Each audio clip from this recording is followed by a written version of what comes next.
আমার ছেলে চিড়িয়াখানা দেখতে চেয়েছিল আর আমরা চিড়িয়াখানার নাম করে নকলি তাজমহল দেখতে নিয়ে এসেছি। তাজমহল দেখে বুঝতেই পারছে না যে এটা সপ্তম আশ্চর্য।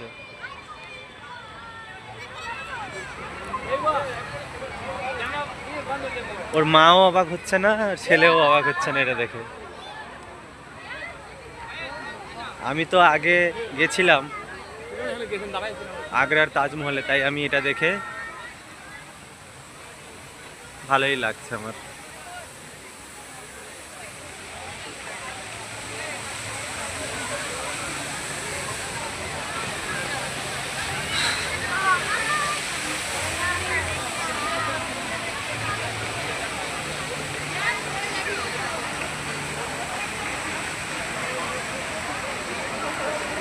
এটা কি কুতুব মিনার?